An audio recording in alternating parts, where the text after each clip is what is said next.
34절에 보면 예수께서 배에서 내려서 큰 무리를 보시고 그들이 마치 목자 없는 양과 같으므로 그들을 불쌍히 여기셨다. 그래서 그들에게 여러 가지로 가르치기 시작하셨다라고 하는 말씀이 있습니다. 목자 없는 양이라는 단어를 썼습니다. 하나님께서 모세에게 말씀하셨습니다. 하나님께서 약속하신 땅에 들어가지 못한다고. 그러자 모세는 한 사람의 지도자를 세워줄 것을 요청합니다. 모든 사람에게 영을 주시는 주 하나님, 이 회중에 한 사람을 임명해 주시길 바랍니다. 그가 백성 앞에서 나가기도 하고 백성 앞에서 들어오기도 할 것입니다. 백성을 데리고 나가기도 하고 데리고 들어오기도 할 것입니다.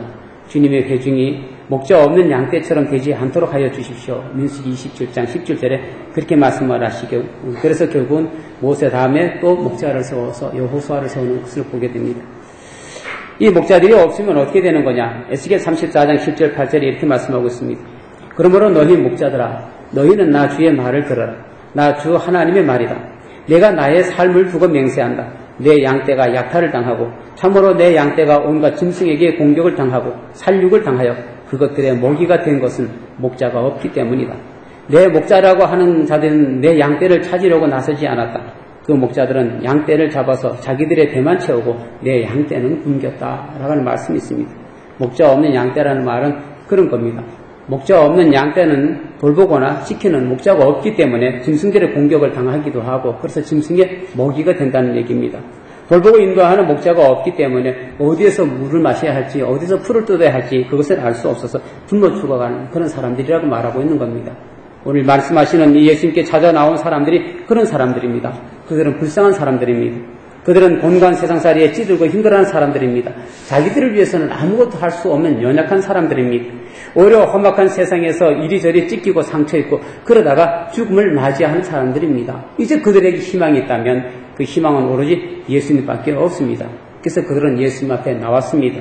그래서 우리도 주님 앞에 나온 겁니다. 예수님은 그들에게 여러 가지로 가르쳤습니다. 뭘 가르쳤을까? 쉽게 우리가 생각할 수 있는 것은 천국 복음일 거다라고 하는 겁니다. 예수님께서 오신 목적이 그것이니까. 가까운 여러 고을로 가자. 거기에서도 내가 말씀을 선포해야 하겠다. 나는 이 일을 하러 왔다고 마가복음 1장 39절에 말씀해 주셨습니다. 사실 그랬습니다. 예수님을 찾아간 사람들의 우선적 관심이 무엇이든지 간에 우리가 주님 앞에 나온 목적이 어디 있든지 간에 예수님께서 그들에게 가르친 것은 천국 복음이었습니다. 마태복음 9장 35절에 예수께서 도시와 마을을 두루 다니시면서 유대 사람의 여러 회당에서 가르치시며 하늘나라의 복음을 선포하며 온갖 질병과 온갖 아픔을 고쳐주셨다라고 말씀하고 있습니다. 예수님께서 사람에게 영원한 생명 주시기를 원하셨습니다. 사람들은 그런 구원의 말씀을 지금 예수님으로부터 듣고 있는 겁니다. 어쩌면 당시 사람들은 참 행복한 사람이다라는 그런 생각을 가져봅니다. 우리는 아무리 발버둥 쳐도 예수님에게 직접 이런 가르침을 받을 수 없기 때문에 그렇습니다. 그들은 천국 복음을 예수님으로부터 직접 듣고 있는 겁니다.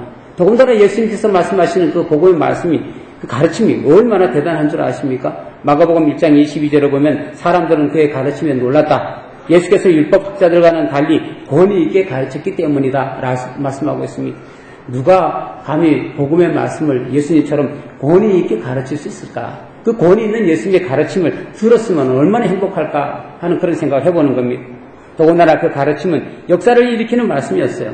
마가복음 1장 21절 28절까지 예수님은 가버나움에 들어가셨습니다. 늘 그러하듯이 안식일에 유대 회당에 들어가서 가르치셨습니다. 그때 회당에 악한 귀신 들린 한 사람이 있었는데 그가 큰 소리로 이렇게 말하는 겁니다. 나사렛 사람 예수님, 왜 우리를 간섭하려 하십니까? 우리를 없애려고 오셨습니까? 나는 당신이 누구인지 압니다. 하나님께서 보내신 거룩한 분입니다. 그래서 예수님께서 그를 꾸짖어 말씀하셨어요. 입을 다물고 이 사람에게서 나가라. 그래서 악한 귀신은 그에게 경련을 일으켜 놓고서 큰 소리를 지르며 떠나갔습니다. 그러자 사람들이 모두 놀라서 이렇게 말합니다. 이게 어찌된 일이냐? 권위 있는 새로운 가르침이다. 그가 악한 귀신도 명하시니 그들도 복종하는구나 라고 외칩니다. 예수님의 가르침은 그렇게 귀신도 복종하게 하는 권위가 있는 가르침이었습니다. 그러면서 예수님의 말씀은 그 가르침에는 위로와 격려의 말씀이 있었습니다. 사랑이 담긴 말씀이었습니다. 한없이 자비로우신 목자의 심정으로 고면하는 말씀이 있었습니다. 예수께서 배에서 내려서 큰 무리를 보시고 그들이 마치 목자 없는 양과 같으므로 그들을 불쌍히 여기셨다. 그래서 그들에게 여러 가지로 가르치기 시작하였다. 34절. 그러니까 무슨 말씀을 하셨겠습니까? 너희들이 왜 그 모양이냐고 야단치셨겠습니까? 회개하라고 호통을 치셨겠습니까? 목적 없는 양 같은 사람을 보고 불쌍히 여기시면서 하실 말씀이 무슨 말씀이겠습니까? 우리는 많은 말씀 가운데 이 말씀을 기억합니다. 수고하고 무거운 짐을 진 사람들은 다 내게로 오너라 라고 하는 이 말씀을 기억합니다. 그것은 참으로 유리한 말입니다. 희망의 메시지입니다.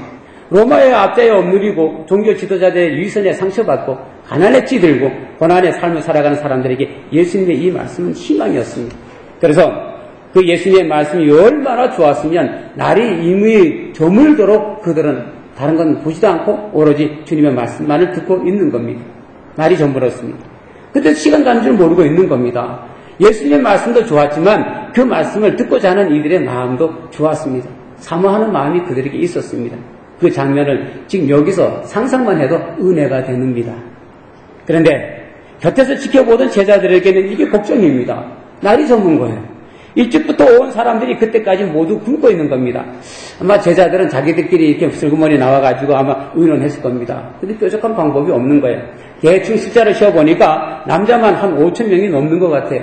그렇다면 이들에게 먹을 빵을 사온다 하더라도 200데나리온 어치는 사야 될 것 같은 그런 계산이 서게 된 겁니다.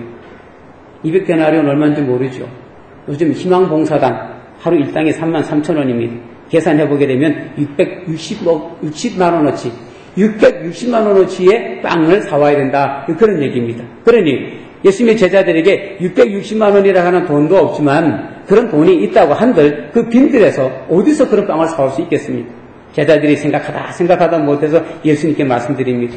여기는 빈들이고 날도 이미 저물었습니다. 이 사람들을 헤쳐 제각기 먹을 것을 사먹게 근방에 있는 농가나 마을로 보내시는 것이 좋겠습니까? 간단합니다. 먹을 것이 없습니다. 모든 사람들이 지금 굶고 있습니다. 이런 얘기를 하는 겁니다. 아마 우리 이런 얘기 보게 되면 믿음 좋은 사람들은 그럴 겁니다. 야, 무슨 소리냐? 지금 이 자리가 어떤 자리인데? 하나님 아들 예수님께서 말씀하신 자리가 아니냐? 천국 복음을 듣는 자리가 아니냐? 그까짓 먹을 거겠지 무슨 문제냐? 라고 이야기하는 사람도 있을 겁니다. 근데 여러분, 이것이 늘 우리들의 현실입니다. 우리는 예수님의 말씀을 듣고 살기를 원합니다. 그 말씀에 생명이 있기 때문입니다. 그 말씀에 구원이 있기 때문입니다. 그 말씀에 능력이 있기 때문입니다. 아모스 8장 11절에 그날이 온다. 나 주 하나님이 하는 말이다. 내가 이 땅에 기근을 보내겠다. 사람들이 배고파하겠지만 그것은 밥이 없어서 겪는 배고픔이 아니다. 사람들이 목말라 하겠지만 그것은 물이 없어서 겪는 목마름이 아니다. 주의 말씀을 듣지 못해서 사람들이 굶주리고 목말라 할 것이다. 그렇게 말씀하셨어요. 그런데 지금 이 사람들은 예수님으로부터 직접 말씀을 듣고 있는 겁니다. 그렇잖아요. 그렇다면 그 사람들은 배불러야 됩니다. 그들의 배에서 생수가 강물처럼 흘러 넘쳐야 됩니다. 그런데 그렇지가 않습니다. 그들은 배가 고픕니다. 어디 가서 이 문제를 해결하지 않으면 안 됩니다. 우리 삶도 그렇습니다, 여러분. 아무리 하나님의 말씀을 들어도 먹을거리는 내가 해결해야 됩니다. 아침에 일어났더니 뭐가 먹을 것이 뚝 하고 떨어진 적이 한 번도 없었습니다. 이때까지. 그렇게 먹거리 때문에 염려하고 기도하고 그렇게 잠을 자도 아침에 그런 일이 없었어요. 나갔더니만 마당에 문 열고 나갔더니 돈보따리가 이만큼 떨어진 적도 없었어요. 아마 지금 이 시간에도 말씀을 듣기보다는 아마 먹을거리를 먼저 걱정하는 사람도 있을 겁니다. 돈 걱정하는 사람이 먼저 있을 겁니다. 어떻게 살아야 하나 먼저 걱정하는 사람도 있을 것입니다. 아무리 신앙생활을 해도 이 먹을거리 때문에 고통 겪는 사람도 있을 것입니다. 그들은 이렇게 말할 겁니다. 그 좋다는 천국 복음이 오늘을 살아가는 나의 배고픔에 위해서 무엇을 할 수 있느냐라고 되물을 겁니다. 영원한 하나님의 나라가 있다는 말씀, 우리가 예수 그리스도를 만나마 구원받았다고 하는 기쁨, 우리 죄를 사하시려고 십자가에 달려 죽으신 예수께서 죽음을 이기시고 부활하셨다고 하는 이 모든 것이 오늘 여기서 배고파하고 먹고 살기 위해서 발버둥 쳐야 하는 이 현실적인 문제에 대해서 어떤 의미가 있느냐, 그것이 우리들의 삶의 고민입니다. 제자들이 예수님께 다가와서 말씀드렸습니다. 여기는 빈들이고 날도 이미 저물었습니다. 이 사람들을 해쳐 제각기 먹을 것을 사먹게 근방에 있는 농가나 마을로 보내시는 것이 좋겠습니다. 주님, 이제 그만 말씀하시고 저 사람들을 보내야 됩니다. 주님 계속 말씀하시고 저 사람 계속 듣다 보면 저 사람들이 배고파서 어떻게 할 수가 없습니다. 말씀으로도 해결할 수 없는 이 문제를 해결하기 위해서 저 사람들을 농가나 그리고 어디 가게로 어디 보내서 사먹도록 해야 됩니다. 그렇지 않으면 저 사람들은 모두 굶어 죽습니다. 이게 제자들의 생각이었습니다. 이게 우리들의 생각이기도 하고요. 목사인 저도 그런 생각이 들 때가 있습니다. 성도들 가운데 누가 생활하기 힘들다는 이야기를 듣든지 사업을 하는데 돈이 없어 쩔쩔 맨다는 그런 이야기를 듣게 되면 이런 생각합니다. 내가 좀 돈이 많아가지고 좀 그들을 팍팍 도와주고 싶다라는 생각을 갖게 됩니다. 그래서 사실 돈 좀 달라고 부르짖어 기도할 때도 있습니다. 또 여러분들이 돈이 있어 뭐 그런 일로 인해서 어려움 당하지 말게 해달라고 기도할 때도 있습니다. 아니 때가 있는 게 아니라 언제나 그렇게 기도하고 있는 겁니다. 교회에 사람이 숫자가 줄어가고 있습니다. 교인들의 숫자가 점점 줄어가고 있는 거죠. 어느 교회 단체에서 한국갤럽을 통해 조사한 내용을 보게 되면 기독교, 가톨릭, 불교 이 세 종교 중에 교인 이탈률이 가장 높은 것이 기독교랍니다. 청소년의 감소율이 가장 많은 것도 기독교라는 겁니다. 왜 그렇습니까? 아모스가 말씀하신 것처럼 하나님의 말씀이 없어서진 그렇습니까? 아닙니다, 여러분. 지금은 그 어느 때보다 하나님의 말씀이 차고 넘칩니다. 교회의 예배 시간이 얼마나 많습니까? 주일날, 주일 오후, 그리고 수요일 저녁, 금요 기도에 속해, 새벽 기도회. 그뿐만 아닙니다, 여러분. 집에서 TV만 이렇게 켜도 기독교 방송국 몇 군데가 있어요. 라디오만 켜도 여러분 들으려고 마음만 먹으면 얼마든지 하나님의 말씀을 들을 수 있습니다. 성경 읽는 거 늘 이렇게 성경을 켜야만 읽는 게 아니에요. MP3 같은 게 있어가지고 거기에다가 성경을 다 저장되어가지고 레시버에 귀를 꽂기만 하면 어디서든지 듣습니다. 말씀이 없어서가 아닙니다. 그런데 왜 기독교인들이 줄어드는 겁니까? 이 위대한 하나님의 말씀이 날이 저물어 어두운 자리에 모이던 사람들의 배고픈 문제를 해결해 줄 수 없다는 결론이 내린 겁니다. 사람들이 아무리 하나님의 말씀을 듣고 아무리 하나님의 말씀대로 살아도 그 말씀이 우리의 삶의 문제를 해결해 줄 수 없다는 그런 우리들의 결론을 갖게 된 겁니다. 하나님의 말씀을 자랑스럽게 말하는 사람이 어느 날 부정부패의 중심에 있는 겁니다. 하나님의 사랑을 말하는 교회가 어느 날 다툼의 중심에 있는 겁니다. 하나님의 말씀이 이 악한 세상에서 더욱 힘을 발휘해서 악한 영을 몰아내야 되는데 오히려 악한 영의 힘에 눌려서 어쩌지도 못하고 있는 겁니다. 정치권에 대해서 교회가 뭐라고 말합니까? 교육 문제에 대해서 교회가 뭐라고 말합니까? 자녀들의 문제에 대해서 교회가 뭐라고 말합니까? 병들고 악이 판치는 세상을 향해서 교회가 뭐라고 말합니까? 아예 예수 믿는 사람들조차도 교회가 아무리 얘기해도 소용없다라고 결론 짓지 않았습니까? 수고하고 무거운 짐진 사람은 다 내게로 오시오. 그래서 교회가 무엇을 했습니까? 제가 가지고 있는 이 성경의 앞에 보면은 조그맣게 그림이 하나가 이렇게 여기 있는데요. 뭔 그림이냐 하면 이쪽에는 서 있는 사람이 이렇게 나가는 그림이고 가운데 십자가가 있고 뒤에는 이 두 사람이 있는데 이쪽 사람은 무거운 짐을 지고 있고 가운데 사람은 짐을 내려놓는 그런 그림이 있었습니다. 이 그림이 오래전에 영어 성경 굿뉴스 바이블이라는 책 안에 나와 있는 이 그림들이 들어있는 그 그림들이 가운데 하나였습니다. 제가 대림교회 있을 때 우리 교회 정문으로 들어가게 되면 벽이 하나 큰 벽이 있습니다. 이게 앞에서 보면 거기가 1층이지만 뒤에서 보면 거기가 지하이기 때문에 있습니다. 그래서 그 담이 허전해가지고 제가 거기다가 그림을 그렸어요. 바로 이 그림을 그렸어요. 괜찮았어요. 그림도 잘 그렸어요. 페인트로 그림을 그렸으니까. 근데 어느 날 아침에 회의하는데 담임 목사님이 그러는 겁니다. 사람들이 이 그림을 보고 뭐라고 생각하느냐 하면 돈보따리를 들고 와가지고 교회에다 내려놓고 가라. 그렇다는 겁니다. 그래가지고서는 그것도 그렇게 보니까 또 그럴듯해요. 그래서 할 수 없이 그 위에다가 수고하고 무거운 짐진 자들은 다 내게로 오라 해서 또 글을 또 써 붙였습니다. 아들이 미국에 가서 공부해서 큰 인물이 되었다고 강단에서 자랑스럽게 외쳐지게 되고 행여나 이 교회 다니면 우리 아들도 그런 복을 받지 않을까 싶은 마음으로 모여든 것이 교회라면 이 교회는 이미 세상에 희망의 길을 포기한 겁니다. 그래서 많은 사람들이 교회를 떠납니다. 그러니 어떡합니까? 제가 여러분의 삶에 대해서 어떻게 하겠습니까? 교회가 여러분의 먹고 사는 문제에 대해서 어떻게 하겠습니까? 오히려 교회는 여러분들이 내는 헌금으로 움직이고 있지 않습니까? 그래서 우리는 이런 결론을 내립니다. 어쩔 수 없다. 교회는 말씀을 전하는 것이지 먹고 사는 문제까지 어떻게 할 수 없다. 이제 저들이 먹고 사는 것은 저들의 세상이니 저들을 세상에 보내자라고 하는 결론을 내릴 수밖에 없는 겁니다. 근데 이게 문제입니다. 지금 여기 예수님의 앞에 와서 예수님의 이 사람들은 정신없이 예수님의 말씀을 듣습니다. 날이 저물어 가는지도 모르고 예수님의 말씀을 듣습니다. 근데 누가 압니까? 날이 저물어 가는 거? 보니까 제자들이 알았어요. 예수님의 제자들이 날이 저물었다는 것을 알게 됩니다. 사실 누가 더 열심히 예수님의 말씀을 들어야 됩니까? 당연히 예수님의 제자들이 말씀을 들어야 됩니다. 근데 예수님의 제자들은 예수님의 말씀을 듣지 않습니다. 오히려 거기에 모인 사람들의 먹을거리를 염려합니다. 그게 잘못됐다는 얘기는 아닙니다. 그러나 그들이 예수님의 말씀을 가로막습니다. 예수님의 말씀을 가로막은 사람은 다른 사람들이 아닌 예수님의 제자들이었습니다. 그 사람들의 먹을 것을 책임질 수 없으니 그 사람들을 그만 보내라고 예수님께 말한 것도 누구냐면 제자들이었습니다. 아모스 선지자가 말씀하신 것처럼 하나님의 말씀이 없어서 이 땅이 이렇게 황폐해졌습니다. 하나님의 말씀이 없어서 우리가 하나님의 말씀을 의지하기보다 내 스스로 먹고 살기에 뛰어다니는 겁니까? 하나님의 능력이 사라졌습니까? 아닙니다, 여러분. 우리의 믿음이 없어진 겁니다. 그래서 우리가 그 말씀에 순종하지 못하고 있는 겁니다. 아무리 하나님의 말씀을 읽고 들어도 이제는 주님의 말씀은 우리에게서 있으나 없으나 마찬가지가 되어버리고 말았습니다. 그건 그거고 나는 나기 때문에. 그것이 우리들의 오늘의 모습입니다. 그것이 오늘 예수 믿는 사람들의 모습입니다. 그래서 아마 예수님은 마지막 때에 믿는 자를 보겠느냐라고 그렇게 말씀하신 것 같습니다. 이럴 때에 예수님의 마음은 어떨 것 같습니까? 여러분이 먹고 살기 위해서 주님을 팽개친다면 주님의 마음이 어떠할 것 같습니까? 이거는 일종의 모욕입니다. 그래, 천국 복음이 먹는 것만도 못하단 말이냐? 그런 생각이 아마 주님께서 들 겁니다. 아닙니다, 여러분. 문제는 주님의 말씀에 문제가 있는 것이 아니라 우리의 관심에 문제가 있습니다.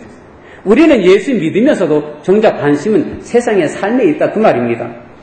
어린이 캠프, 다는 아니지만 어떤 어린이의 관심은 주님의 말씀이 아니라 간식 혹은 물놀이에 있듯이 말입니다. 중고등부 캠프 갑니다. 다는 아니지만 어떤 학생의 관심은 주님의 말씀이 아니라 단지 여행한다는 것과 어울려 논다는 데 있듯이 말입니다. 이걸 아셔야 됩니다. 예수님은 먼 미래 이야기만 하시려고 오신 것도 아닙니다. 오늘 당신의 백성들이 당면하고 있는 구체적이고 현실적인 문제, 지금 여기서의 문제를 해결해 주시기를 원하시는 분이 또한 주님이십니다. 다만 그분이 우리에게 말씀하신 방법이 우리가 이해할 수 없다는 것 그뿐입니다.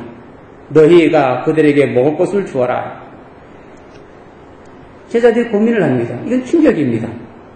어떻게 하든지 그들이 그 사람들에게 먹을 것을 주어야 하는데 줄 것이 없는 겁니다. 있기만 하다면요 얼마든지 주었죠.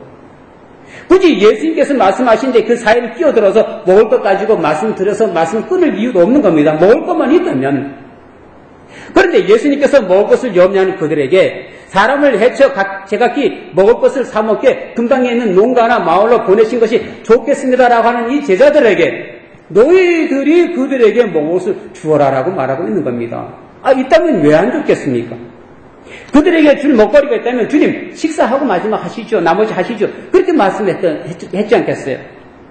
그런데 아무것도 없는 그들에게 주님께서 너희가 먹을 것을 주라고 그렇게 말씀하시는 겁니다. 이런 충격은 우리에게도 있습니다. 우리가 늘 주님의 사랑으로 산다고 말합니다. 그래서 우리 사랑을 베풀어야 되고 이렇게 생각하고 삽니다. 근데 우리가 무슨 재주로 수많은 사람들에게 먹을 것을 나눠줄 수 있겠습니까? 그야말로 내 코가 석자인데 누구를 위해서 뭘 할 수 있겠습니까? 예수님의 제자들, 그들도 그들에게 먹을 것을 주고 싶었습니다. 그런데 200데나리온을 하는 이 돈이 없는 걸 어떻게 하겠습니까? 200데나리온커녕 단 2푼도 없는데 오히려 내가 얻어먹어야 할 처지입니다. 우리 그렇잖아요. 불의한 이웃을 돕자고 하게 되면 내가 바로 그 불의한 이웃입니다라고 말할 수 있는 그런 형편이 우리들이잖아요. 정말 우리가 하고 싶은 일은 엄청 큰데 말입니다. 그 엄청난 큰 일은커녕 작은 일조차도 못하고 있잖아요.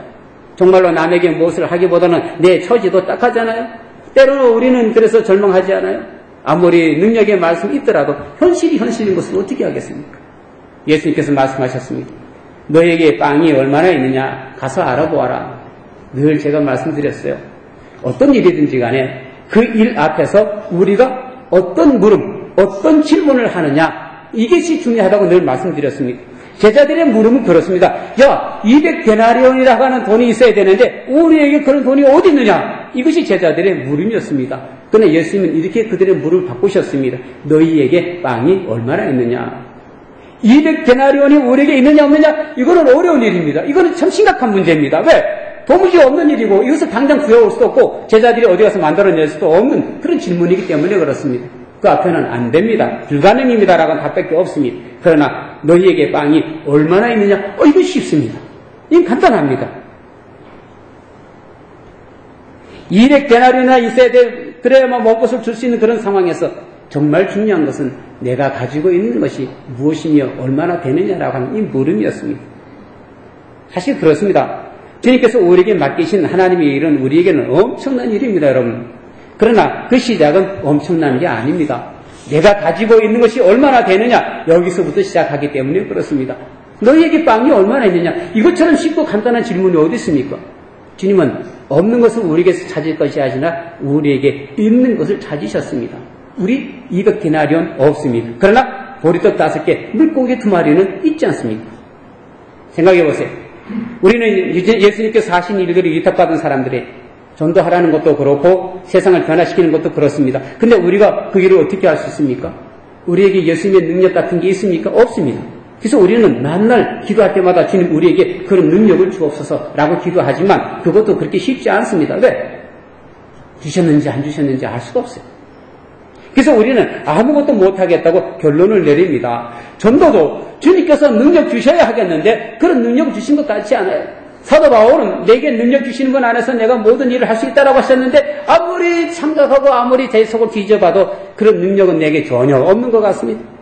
그래서 내가 아무것도 못하는 것은 주님께서 내게 능력 주시지 않았기 때문이라고 책임을 주님께로 돌리고 맙니다.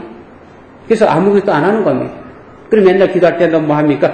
능력 주세요, 능력 주세요 그러고 있는 겁니다. 아닙니다, 여러분. 주님께서 우리에게 요구하신 것은 예수님께서 가진 그런 능력을 우리에게 요구하신 거 아닙니다. 예수님께서 우리에게 요구하신 것은 우리가 할 수 없는 것이 아니라 우리가 할 수 있는 것을 요구하신 겁니다. 북한을 위해서 우리가 뭐 어쩌고 하자. 여러분, 북한을 돕기 위해서 뭐 액수가 얼마 되는지 모르겠습니다. 아마 수천억, 수조 원이 들어갈는지 모릅니다. 여러분, 수천억, 수조 원의 돈을 우리가 어떻게 하겠습니까? 그것은 우리가 감당하기로 하는 것은 애당초 불가능한 일입니다. 그러나 여러분, 그들을 위해서 우리가 뭐 그런 모임이라든지 이런 건데 한 부자라도 우리가 들어서 한 얼마라도 보낼 수 있다면 그게 시작인 겁니다. 우리는 진주 10분의 1을 우리 손에 붙여달라고 기도합니다. 아마 여러분들이 기도하다가 아마 지쳤을 것 같아요. 진주 복음화? 이게 쉬운 일입니까? 불가능한 일입니다, 여러분. 어느 나라고 어느 동네고 완전히 복음화된 곳이 없습니다. 전 세계를 다 뒤져가지고 어느 동네가 100% 예수 믿는 동네가 없습니다, 여러분. 진주 복음화라고 하는 얘기는 꿈 같은 얘기입니다. 이건 불가능한 얘기입니다. 그래서 기도하다가 기도 포기했습니다. 근데 여러분, 어려운 일 아닙니다. 우선 한 명부터 전도해 보십시오. 그것이 진주 복음화의 시작인 겁니다. 200데나리온이 있어야 빵을 사다가 그 많은 사람들을 먹일 일이지만 그러나 보리떡 5개와 물고기 2마리가 그 많은 사람들을 배불리 먹이는 시작이 된 것을 우리는 오늘 보는 겁니다. 주님께서는 우리의 능력 밖의 일을 원하지 않습니다. 걱정하지 마십시오. 염려하지 마십시오. 두려워하지 마십시오. 오히려 너희는 나를 믿고 너희가 할 수 있는 만큼만 해라. 그러면 그 나머지는 내가 책임지마. 주님께서는 오늘 우리에게 그런 식으로 말씀하고 계시는 겁니다. 그렇게 해서 보리떡 5개와 물고기 2마리로 남자 어른만 5,000명이 배불리 먹고도 남은 부스러기가 12광주리에 가득 찼습니다. 그래서 여러분, 예수님의 말씀은 신비라고 그러는 겁니다. 도무지 그렇게 될 것 같지 않은데 그 말씀대로 하면 그렇게 되는 거예요. 전혀 못할 것 같아도 주님의 말씀대로 하면 되는 겁니다. 주님께서 역사하시기 때문에, 주님께서 일하시기 때문에 그것을 믿고 주님께 드려진 이 보리떡 5개, 이 물고기 2마리는 신비 그 자체라고 이야기하는 겁니다. 기적이 5,000명이 먹어서 기적이 일어난 것이 아니라 그 주님의 말씀을 듣고 보리떡 5개, 물고기 2마리 드려진 이것이 곧 기적이라는 얘기입니다. 어떤 목사님이 마음속에 말씀하시는 주님의 음성을 듣고 견디지 못해서 청량리 역전에서 굶고 있는 한 노인에게 곰탕 한 그릇 사주는 일이 시작이 돼가지고 그것이 지금 다일 공동체가 됐습니다. 한 신부가 하나님의 음성을 듣고 청주의 무곡천 다리 밑에 있는 거지들을 위해서 주머니에서 단돈 1,000원을 꺼내가지고 시멘트를 사고 벽돌을 짓기 시작했던 일이 오늘 꽃동네가 된 겁니다. 처음부터 커진 게 아니었습니다. 너희가 먹을 것을 주어라. 이 말씀이 제자들이 평생 감당해야 할 말씀이 되었습니다. 그래서 제자들은 세상 사람들에게 먹을 것을 주었습니다. 생명의 말씀을 주었습니다. 구원의 말씀을 주었습니다. 그들은 보았습니다. 예수님의 말씀하신 대로 하면 보리떡 5개와 물고기 2마리로도 5,000명이 넘는 사람이 먹고도 남는다는 것을 자기들은 보았어요. 사랑하는 성도 여러분, 우리가 먼저 주님의 은혜를 입었습니다.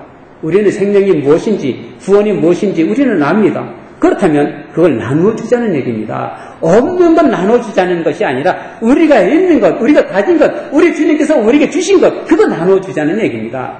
이걸 아셔야 됩니다. 세상 사람들이 내놓은 물고기, 보리떡 5개, 물고기 2마리는 주면 보리떡 5개, 물고기 2마리 그것뿐입니다. 그런데 여러분, 우리가 내놓은 보리떡 5개, 물고기 2마리는 그렇지가 않습니다. 거기에 주님의 사랑이 담겼고 거기에 주님의 능력이 함께하는 겁니다. 과일마다 우리 몇 분이 모여서 독거 노인들에게 반찬을 만들어서 나눠줍니다. 반찬통을 이렇게 하나씩 무슨 마음을 하는지 모르지만 여러분 그 반찬통 하나는 단순한 반찬통 하나가 아닙니다. 거기에는 주님의 사랑과 능력이 담겨진 반찬통입니다. 사랑하는 성도 여러분, 우리가 드리는 작은 시간의 조각, 작은 물질, 작은 노력이 결국은 하나님의 능력을 보여주는 기적으로 나타나는 것을 믿으시기 바랍니다. 주님께서 말씀하십니다. 너희가 가진 것이 얼마나 되느냐? 너희가 먹을 것을 줘라. 그러나 여러분 오해하지 마십시오. 단지 먹을 것을 말씀하시는 것 아닙니다. 이것은 곧 사랑을 말씀하십니다. 구원의 복음을 말씀하십니다. 그래서 모든 사람이 예수 믿고 영생 곧 구원을 얻게 하려는 것입니다. 기도하겠습니다.